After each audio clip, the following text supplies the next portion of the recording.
Hey, yo, I'm Republican voting for Mitt Romney. You lazy chickens is effing up the economy. Out in Miami, chilling with a zombie. Diablo Alejandro Dímelo Gandhi. Oh, yes, it is a great day to be a Barb. It is a even better day to be a MAGA Barb. Oh, yes, Barbs are vindicated yet again as Nicki Minaj has broken the internet and has really rescued the right wing, dare I say, by coming on stage with Mrs. Erica Kirk and just absolutely shutting the whole show down with an incredible sit-down interview that has blown the minds of everybody. So I'm here today to give y'all the lore. I'm here today to give y'all, as the Barb historian that I am, who also happens to be right wing, let me explain to you how we got here, because like I said on Fox News, like I said on Newsmax, everybody is so shocked to see this Nicki MAGA crossover happening except me, because I have been saying that this was bound to happen for years and all of y'all thought I was crazy, but I saw the vision. Y'all know the vibes, cousins. Be sure to like, comment, share, and subscribe. Welcome to Respectfully.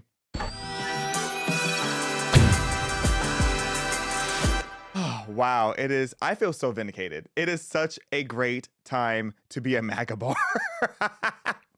So, as you guys know, she really needs no introduction, but Nicki Minaj, the most prolific, highest-selling, record-breaking, longest-tenured female rapper of all time, who has dominated the rap industry for 15 years consecutively, she is now officially an outspoken conservative activist, dare I say. And it really could not have come at a better time for Nicki to come and to step in, because we have been seeing so much right-wing infighting, so much division, and everybody has been terrified of what is 2026 going to look like? What is the rest of our culture going to look like as we're seeing all of our top right-wing figures attacking each other? It seemed like we were all so at each other's throats that there was nothing that was going to unify us. And right when we needed her most, the Trinidadian poet herself, Tanya Mirage, stepped in to remind us who the real enemy is, and that is the radical left.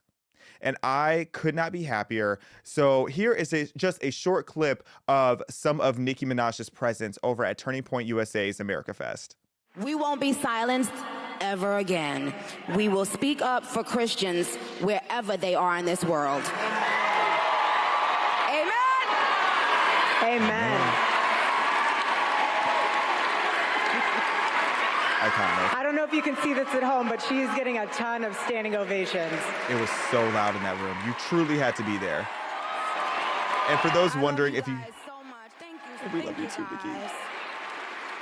Ugh, with the 72-inch bust down wig. I know that's right. So for those of you who weren't there or don't follow me on my other social media platforms, be sure, if you really want to see my reaction to Nicki Minaj being the surprise guest on stage, it is on my Instagram. Of course, it was going viral on Twitter and like all these people sharing it everywhere. So yes, you guys can go and check that out after this episode.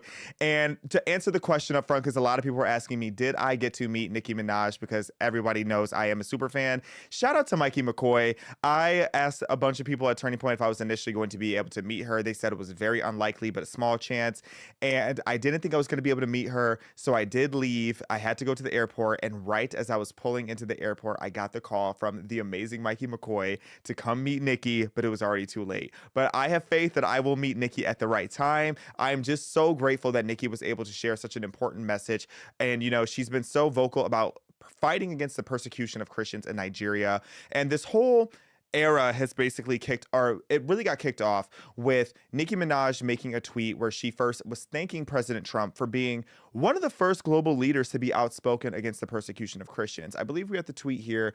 Yes, I don't have my eyes on today, so I'll let y'all read that to yourselves. But it was this moment where everybody was freaking out, like, wow, like Nicki Minaj is really thanking Trump and just like openly talking about worshiping God and how important that is and how important it is for religious freedom. And it's like, it's kind of crazy to think that Nicki Minaj has been way more on the money, focused, and locked in about the more important things than majority of our right-wing politicians and media personalities. But, you know, again, you never know who's going to come and save the day. And here in this case, it seems to be Nicki Minaj. But it started there, and it started with her thanking Trump. And next thing we know, she is the UN Barbie. She was invited by the Trump administration to go and speak to the United Nations. And if you didn't watch, it was such an elegant speech. It was so eloquent. She looked amazing, looked so classy. And that was when we really started. I already knew. I've been new. But this is when the general public really learned how articulate Nicki Minaj is. And it's like, you kind of should have expected that. You know, if you have heard her music and you're familiar with her work, she is quite the wordsmith. Like, her writing style is so unique and so just spot on to who she is. You have to have an extensive vocabulary in order to, you know, put together the songs that she does for herself and for other people, if you get what I'm saying with that. But Nicki, I'm just so impressed and so grateful, but I am not surprised. Again, people were shocked that she wasn't, you know, a Kamala Harris supporter because Kamala is a black woman. But Nicki Minaj has always been somebody that sees through the propaganda. She is not falling for that BS. She is not falling for the identity politics. And her and President Trump have had a friendly relationship for a while. First of all, they're both from Queens, New York. Shout out to Southside Jamaica, Queens. And they've had a couple of friendly interactions over the years. There's two actually that I always think are funny that I think back to. One is this airport conversation where this guy was trying to like get this gotcha moment on Nicki to get her to be vocal about whether or not she was pro or against Trump. And she just didn't take the bait. And here's that airport video. Do you have any thoughts on Donald Trump? No thoughts. Do you have any thoughts? Yeah, I voted for him last week. Oh yeah? What do you like about him? I wanted to bring the job back to America, take care of the vets and the homeless. And what country are you from? From America.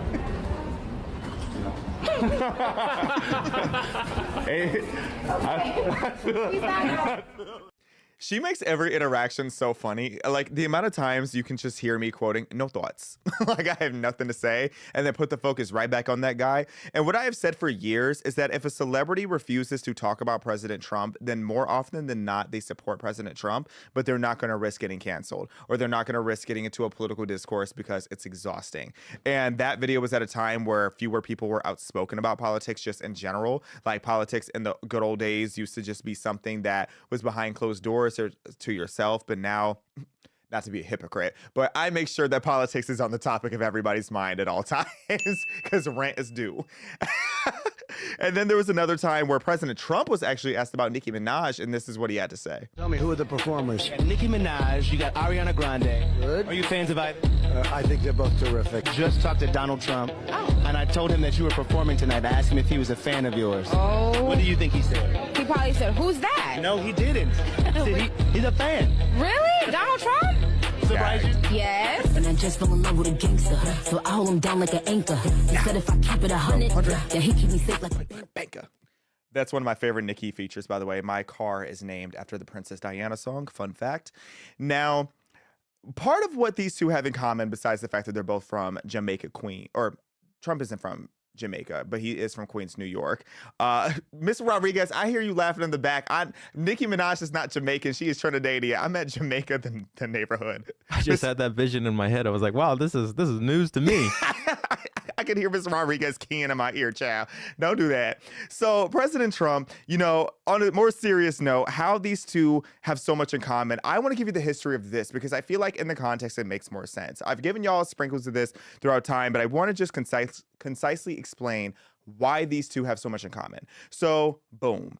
2016, President Trump just got into the White House. We elected him because we wanted him to come and drain the swamp, which is what he has been fighting to do ever since. Now, President Trump, because he went and shook up an industry that gatekeeps, because he dared to be the outsider at the table who had way too much power and way too much influence for his own good in their eyes, he came into the game and he completely disrupted everything that was going on in politics. And because of that, they punished him. From 2016 all the way until today and likely tomorrow, they have been spreading insane amounts of propaganda. They have, like, if you go on Facebook, this is like how a lot of people, and I feel like this is something that needs to be reflected on in history books. There were so many like satire Facebook pages, for example, that would make these headlines about President Trump and make it seem like they were real. Not even like in a Babylon Bee style, but just like blatantly lying. And that's something that still to this day happens, that I can understand why that kind of misinformation gets cracked down on and gets community notes. But back then that was not happening.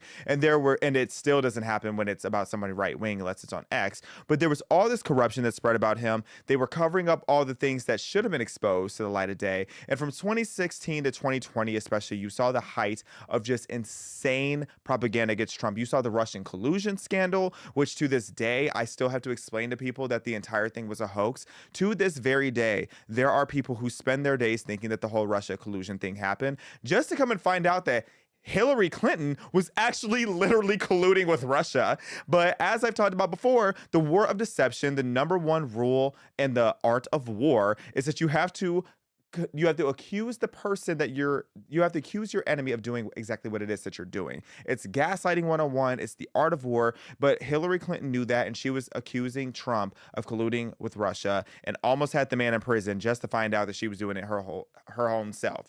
Also, what President Trump was dealing with was all this media censorship. Whenever he would try to put the truth out there and try to fight the propaganda, there was all this effort to censor him, to silence voices that supported him, and there was this community effort to tear him down and tear down his legacy and everything that he's ever accomplished, and completely erasing the fact that people had loved President Trump for all these years and that he had all these black friends and that he wasn't this racist person. All of this propaganda happened because Trump dared to drain the swamp. Now, why does that tie into Nicki Minaj? Because Nicki Minaj has been doing the exact same thing for over 10 years, but from the entertainment space. And just like how the radical left and the just gatekeeping, not even just the radical left, but the left in general has been relentless in their attacks on President Trump, at the same time, I would say from 2016 to now, there has been all this propaganda against Nicki Minaj. She has been outspoken about many of issues. Like, this isn't chronological order, but, you know, even going back to the COVID-19 tweet that she made this infamous tweet that got her so much backlash about the coronavirus and about not even about the virus particularly, but the vaccine. And this was September 2021. So this is like the height of them pushing the vaccine upon everybody and demanding that we got the jab without any kind of like proper testing being done, which they're now finally starting to admit, oh yeah, y'all are the test. You are the test. You getting that shot is why, you know, as Nicki said, a lot of people were having adverse side effects such as their balls increasing. But, you know, that's neither here or there. I don't know if they still try to flag people for talking about the jab, but, you know, she posted that and she got so much hate for it. And Charlie Kirk was one of the first prolific people that stepped in and was like, yo, like, why is Nicki Minaj getting so much hate just for asking this question? She didn't say, don't go get the jab. She said, maybe you should look into this and talk about it with your doctor to see if this makes sense for you. Maybe you should wait and, you know, do some more research before you just blindly go and get this because some person on a TV told you to. And the left hated her for it. And Charlie Kirk actually had this to say. Minaj is different because Nicki Minaj can't be controlled by the masters of the universe. They tried to know what Joe Rogan and Nicki Minaj have in common. They're not controlled by corporate oligarchs. They're not like Don Lemon because Nicki Minaj, just like Goldman Sachs, she's too big to fail. They can't cancel her. My God, I miss Charlie so much. Now, Charlie also tweeted this about Nicki around the same time in her defense. And it says here about how Democrats' treatment of Nicki Minaj should be all the proof you need that they don't care about black people, and especially those that they can't control. They just use them every 4 years for their voices, but people are waking up. Spot on. Or for their vote. What did I say? Oh, my bad. For their voices. Y'all know I ain't got my glasses on. Don't judge me. As I'm sitting here squinting. You know, they just use them every 4 years for their votes, but people are waking up. So accurate. It's so accurate. There is a Charlie Kirk tweet for everything, including about the fact that Nicki Minaj has been somebody that can't be controlled. And this is not something new. And Nicki Minaj, even before that, before the COVID vaccine stuff started, she's been exposing things in the industry, and the entertainment industry is a major left-wing institution that partners with DC a lot. She actually exposed some of the elements of racism that were going on, which I've said many times. If systemic racism does exist, it exists in all the places that are left-wing institutions. It doesn't exist in like most of the corporate world that's like dominated by right-wing people or by capitalists. It exists in places like Hollywood or in like the collegiate world, which is all like left-wing institutions. That's where the racism exists. But she's been, demonized for calling out the fashion industry. She fought just to get on the cover of Vogue. She's one of the most prolific people in the world of fashion, yet it took years and years and years and her calling them out about the fact that they barely ever put black women on Vogue. And she even said that her nemesis, Lil' Kim, should have also been on Vogue, but that they weren't giving them their flowers. They only want black people in the spaces that they make for black people. She also called out how the entertainment industry is always putting these manipulative contracts on black artists, telling them that they're not allowed to basically exist in their own freedom. They can't have their own artistic expression, that they have to get, even as much as certain procedures at times, certain implants at times, they're told that they have to get. And she's also called out the fact that a lot of these rappers are forced to talk about drugs and guns and stuff that they've never done or never owned. They are required to talk about it if they want to keep their record deal. She talked about the rapper Future, who's also one of the biggest rappers of all time and a good friend of Nicki's. Future is always talking about drugs and guns and gang violence. And she's like, Future doesn't even do drugs. When she called that out in an interview, I was flabbergasted that somebody finally ripped off the Band-Aid and said it. Then it goes even deeper. You have the fact that Nicki Minaj, and again, this propaganda that she's been fighting for so long, she called out the Grammys. The Grammys are known as the biggest award that you can get. It's basically the Nobel Prize in the music industry, but she called them out and about how there's all this like behind the scenes butt kissing and gift giving and racketeering you basically have to do in order to get a Grammy more often than not. And part of why they started blackballing her way back when is because they told her that she wasn't allowed to perform because they decided they tried to exploit her as a black woman. They tried to exploit her, have her do months of promo for the Grammys. And then when it was time for her to get on stage and perform her hit song Roman Holiday, they told her right before it was time for her to go on that she wasn't allowed to go on. So she's like, what do you mean I can't go on? She goes on anyway. She demands to go on stage, has one of the highest rated performances that they had in years. And the ratings have only declined since she hasn't been on. She goes and she does this. And then they told her that she was never going to get a Grammy and that they were going to blackball her. They've been persecuting her in the industry as much as trying to embarrass her, where like her and Ice Spice, their song Barbie World was originally voted to win a Grammy. And there was even an announcement saying that Nicki had won a Grammy, which after all these years, over 100 Billboard entries, the first woman in history to get 100 Billboard chart entries, she has never had a Grammy. Some of the most iconic rap songs of all time, and she's never won a Grammy. But the Grammys had on their website, on their Twitter account, and their news outlets that Nicki had won a Grammy just for, allegedly, the president of the Grammys, who hates Nicki Minaj to this day, a major Democrat, mind you, to make a phone call saying that Nicki Minaj was not able to get a Grammy and they revoked it and said that this was an error. Crazy.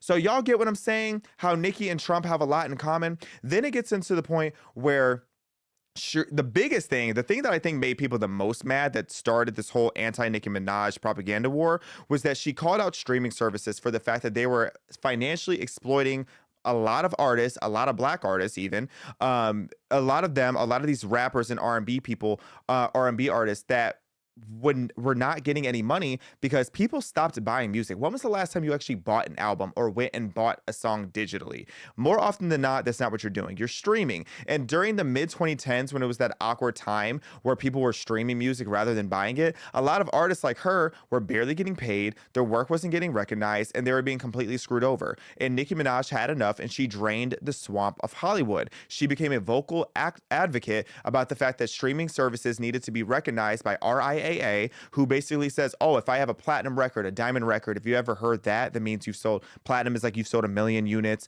diamond is if you sold 10 million units. Nicki Minaj called them out like, hey, you need to start counting these free services because if people are able to stream my music for free, and that's because of your doing, and these companies like Spotify and Apple and Tidal are making all this money on these artists, you need to be paying, and you also need to be acknowledging it on Billboard. Because of that, there was this huge shift that happened. Nicki Minaj had one of the most iconic wins in the history of the music industry, making her even more legendary because in 2016, Billboard and the streaming services started working together, as well as RIAA, to start giving people their flowers. So the reason that Drake is as big as he is, that Bad Bunny, that any rapper or R&B, or really any modern artist is as big as they are now, is because Nicki Minaj won the streaming war in 2016 for this art for all the artists. And that being said, what does that mean? All the people that were making the money that didn't want to pay off these artists are mad at her. All the elites of the industry, these left-leaning elites of the music industry, got mad at Nicki because she just cost the industry billions of dollars. And ever since then, they have been on this hate train of her, and they orchestrated a very formal hate train in the same time frame that President Trump was dealing with all this propaganda, all these botted hates. Or like when I say botted hates, like that's when the bots started. That's when like you really started seeing fake internet personalities or fake voices creating even more division. They started using those bots against her and against President Trump in the late 2010s era.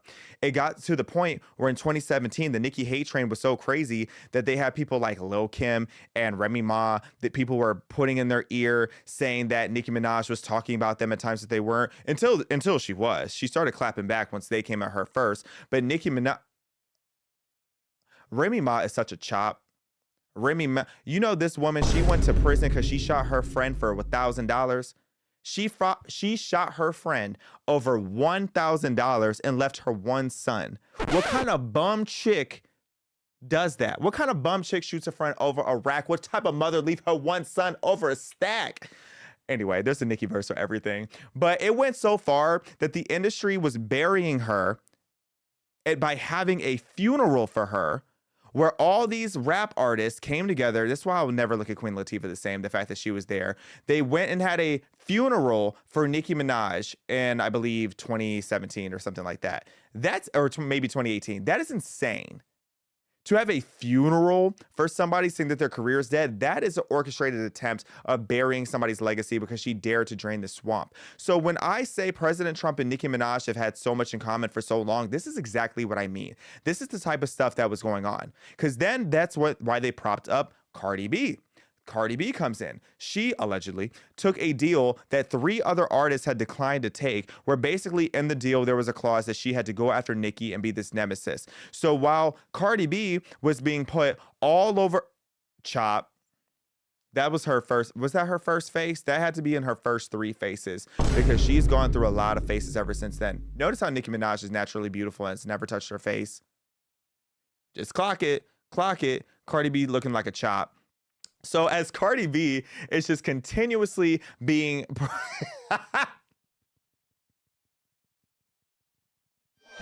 That's how I got Barney B. So as you know what? Thank you, Mr. Rodriguez, for reminding me to call her by her real government name, Barney B. Belcalis.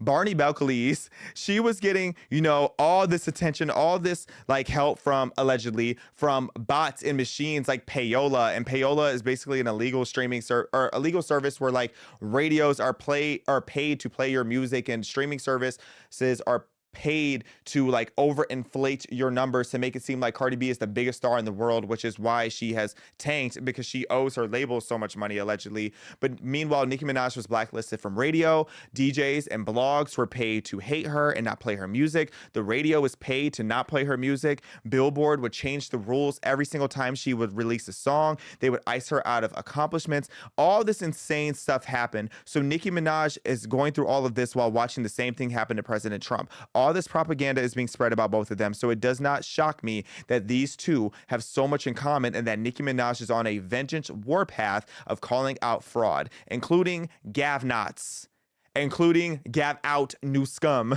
as Nicki Minaj is calling Gavin. So Nicki Minaj now going back into getting into some of these like more current events, now that y'all understand the lore of what was going on, Nicki Minaj has been on Gavin Newsom's behind and is ruining his campaign for 2028 before it even can start. Okay, because Nicki Minaj, she is over the BS. She has been through so much. She has survived so many hate trains. She has survived so much propaganda, just like President Trump. And because President Trump it's so great to see him in this triumphant era. There's people that I know that didn't even vote for President Trump, but they're still happy to see him be in office because they saw how much he had to fight to get through. And that's what Nicki's situation is now too. And Nicki, she was on stage with Erica Trump and she called out Gavin Newsom for just being a weirdo.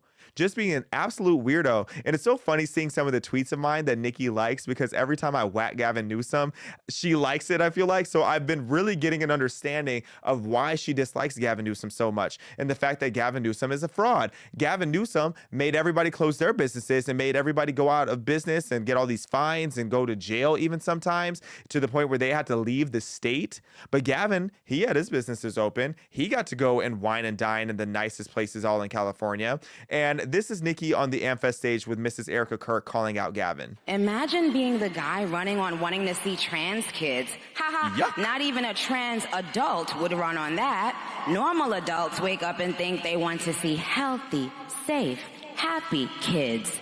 Not Gav, the Gav nots. Gav not in, Gav out. Send in the next guy, I'm bored. With the Chucky memes in the back too. This was such an iconic moment. I don't think y'all understand the way I was wheezing and crying and throwing up just watching Nicki Minaj on stage, just shutting it down in the way she did, and having Chucky in the background was so funny. Because one thing about Nicki, she's gonna use a Chucky meme. So she's been calling out Gavin for things like his weird obsession with, I don't know if you guys saw it by now, but Gavin Newsom like made a whole campaign about how he wants to see trans kids. I was like, yuck! That is so nasty. Who wants to see that? Not even the most LGB of LGBT people I've ever met are actively saying they want to see trans kids. She's also sick of the fact that, you know, she's a Los Angeles resident. And here in Los Angeles, what do we deal with? We deal with the homeless epidemic that is absolutely out of control. We deal with a drug problem. We deal with, and mind you, with the homeless epidemic, one thing that's really annoying too is the amount of billions of dollars that have put in just to LA. Just LA has had like $5 billion in the last few years put into fighting homelessness, and yet still 75 at least % of the homeless institutions, I'm pretty sure, are still, or the homeless centers are like still empty, and like they're not getting anybody successfully off the streets, it seems like. She was also exhausted probably by the fact that, you know, earlier this year, let's not forget, we had those horrific wildfires in the Palisades and in other areas. And what do you mean we don't have water in the fire hydrants? And while that's not directly under Gavin, it's adjacent to being under Gavin. And Gavin should have, been clocking Karen Bass for the fact that we didn't have water in the hydrants. Then beyond that, Nicki Minaj, she's been going through a lot of swatting. Nicki Minaj, she has been calling out a lot of these people more and more in the entertainment industry who have political ties too, which has led to her home being swatted at least 5 times. And if you don't know what that means, it's when the SWAT team shows up, they break down your door, they run in with guns, and apparently there's some kind of accusation that you have some kind of bomb or weapon of mass destruction in her home. Nicki Minaj is a mother and a wife. She is a young child. So imagine you're sitting at home with your young child and not the police showing up, but the SWAT team barging into your home, terrifying your children. And someone like Nicki and her husband, Kenneth, they're of course going to want to get their gun and be like, ready to protect themselves. And that puts everybody in danger. Okay. In the name of Breonna Taylor, if the person that you're with starts shooting at the police or the SWAT team in this case, they're going to shoot back. And that puts her and her young son and her husband, all their lives are at jeopardy. So Nicki Minaj has been calling for help for all this time, and Gavin Newsom has done nothing. Instead, she's dealing with censorship. She's having her Instagram taken down allegedly by Jay-Z. Oh yes, Jay-Z and his ugly, crusty lips and his dirty, bust-down lace front wig. Yikes. Scariest looking human being I have seen in a long time. With that lace front wig, allegedly and for entertainment purposes, that he needs to take off and dust out and rinse out. Pufferfish.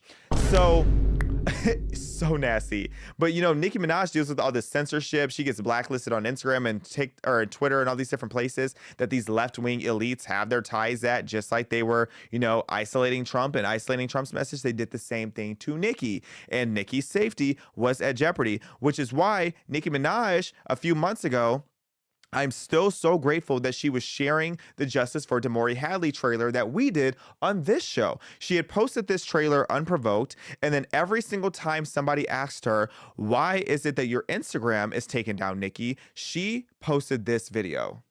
A South Florida woman is taking legal action after she says she spent nearly 2 weeks in mental health institutions for no legitimate reason. I have been falsely imprisoned through the misuse of the Baker Act, the Marchman Act, and a petition for a guardianship. And then my husband was falsely imprisoned 3 times. So legally, I can't go home. No, you cannot. Why? Because you're being Baker acted. Nicki Minaj is personally so invested in what's happening to you, putting out the hashtag Justice for Dem. And according to Demoree, it's her own mother who's behind it. So she's the CEO of Roc Nation, a company that she owns along with Sean Carter, the famous rapper Jay-Z. Sean Carter, investigate your team, investigate your management team. When does accountability come in for these people, right? Why is she so determined, allegedly, to have you not only be quiet, but to be put into a psychiatric ward? Like, what's going on? How Hollywood elites keep people quiet. And I fear this might be what's happening to Nicki too. And every single time people ask Nicki Minaj, why is your Instagram to this day, to this very day at the time of this video, why is your Instagram taken down? She kept replying simply with that trailer. No other thoughts, just that trailer. She has continuously had Demoree Hadley's back. So if you guys have not watched the full video yet of the Demoree Hadley story, please go back on my YouTube and watch it. I gave Demoree Hadley the last interview she is legally allowed to give. Jay-Z's company Roc Nation named me in a lawsuit of the last interview that Demoree Hadley was allowed to give before they put a gag order on her. So a big reason why if that Nicki Minaj is probably aligning more and more with the right wing is because we have her back over here and we see what's happening to her and we need to protect Nicki. We need to defend Nicki because she has been fighting all this corruption and they are not going to let that slide. They are on Nicki Minaj's behind now. And I want to make sure that she is safe and knows that she is protected. And I know that the waters got tested for her by her good friend Amber Rose and my good friend Amber Rose. I was so happy that I was so happy to see that her and Amber are so close and how much that they have had each other's back. But, you know, seeing Amber Rose come and like be a part of the MAGA world and seeing her have her iconic speech at the RNC, I know that that just opened the door so much more for people like Nicki Minaj to feel comfortable that they're going to be accepted, loved, and embraced over here on the MAGA side. So shout out to Amber. Amber stood 10, can't even talk today. Amber stood 10 toes down when TMZ came and confronted her about, was Nicki being transphobic? Do you agree with what Nicki Minaj had to say? Amber was like, yeah, I do. So it's incredible to see that Nicki and Amber both feel so embraced over here on the MAGA side or on the conservative side. Then you have Rep. Anna Paulina Luna, who I keep saying this, Anna Paulina Luna, if you want it, you'll be the first female president. If you want it, I see the vision. If y'all don't know Anna Paulina Luna, and this is my personal take, PragerU is a 501c3 nonprofit. This is just my opinion. Anna Paulina is everything that we have ever wanted as a politician. So shout out to her. Shout out to Tyler Boyer. We also just dropped our interview with Tyler Boyer. He is the COO at Turning Point Action. He is the one running the show on the more, you know, partisan aspects of what's happening at Turning Point.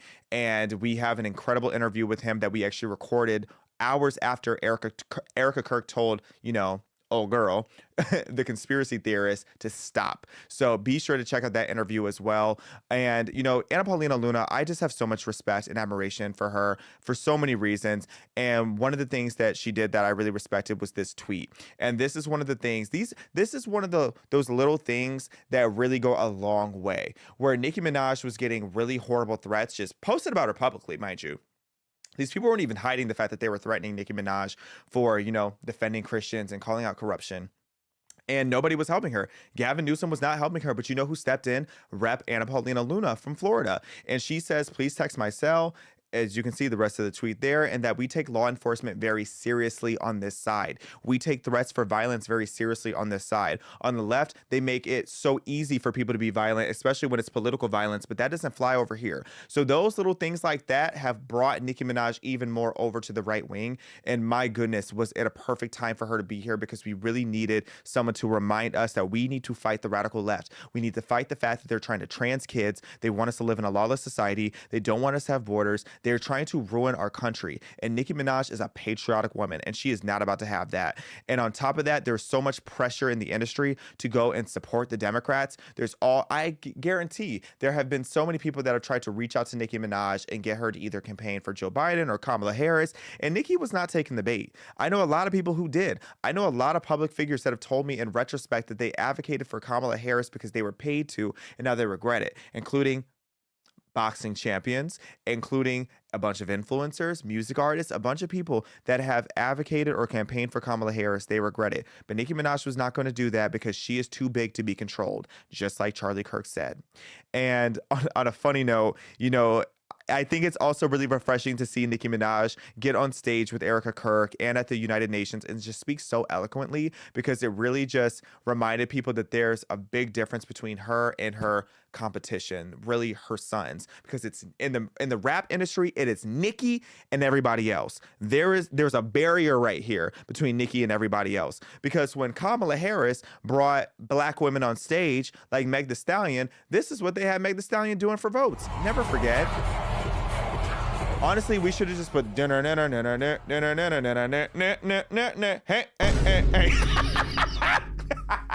See up there doing the crazy chicken dance. They really had a black woman up there twerking for votes. And what I should have had Mr. Rodriguez pull, this is my fault, I should have had you pull, is some of the nasty things they've been saying about Nicki ever since. I saw this one left-wing activist, he posted something like, I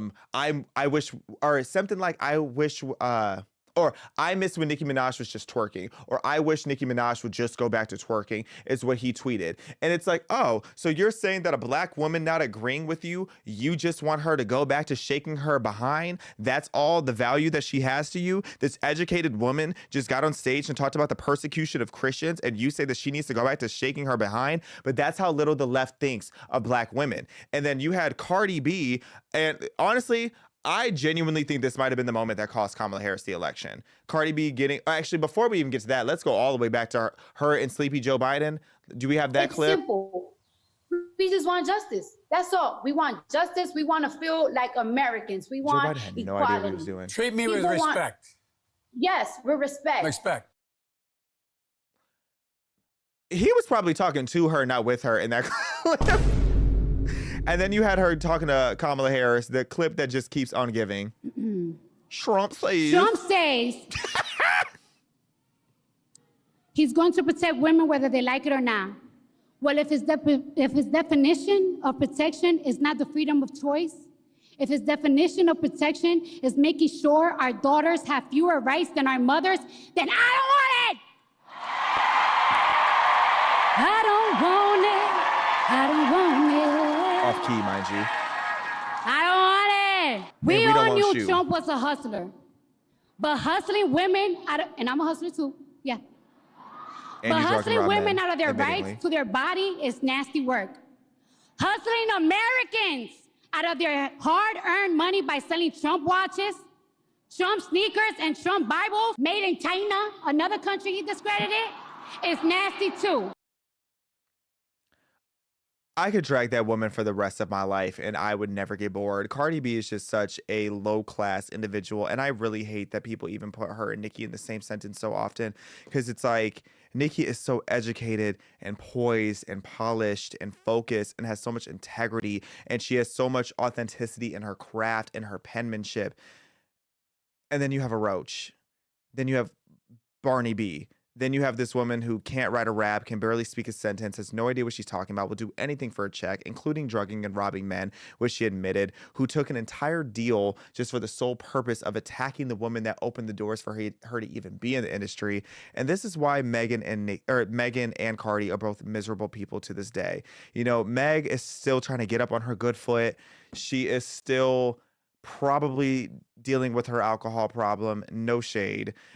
It's just like these two women are just really sad examples of black women. And I genuinely hope that they turn their lives around. But those are the examples of who the left try to put on a pedestal to speak to the black community and have them go on stage and gyrate for votes. And don't get me wrong, I love a good twerk here and there. There is a time to shake and gyrate, but there's a time and a place. And when it comes to the time of speaking to the United Nations or being at a conference or just being, you know, a civilized person in a political setting, you have to know how to carry yourself. And that's what Nicki Minaj has demonstrated over and over again, because on the right wing, we respect her. And on the right wing, we want her to come and show how intelligent she is. And we want to hear from her as the intellectual that she is. So Nicki Minaj, Onika Tanya Mirage Petty, we are so, so grateful for you as conservatives, as Christians, as patriots, really just as people with common sense. Thank you so much for your unwavering fearlessness. May God protect you. May God bless you. May God cover you. And may you feel so welcome here at your home on the right side of history. And that's all I got to say about that. Shout out to the Barbs. Oh, one more thing. And MAGA Republicans and conservatives, we will be supporting Nicki Minaj's new album on March 27th, 2026. We will be buying with pure sales. We will be streaming.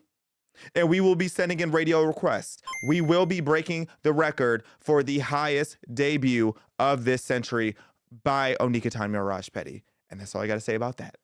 Thank you, cousins. I'll talk to you soon. Where the Barbs at?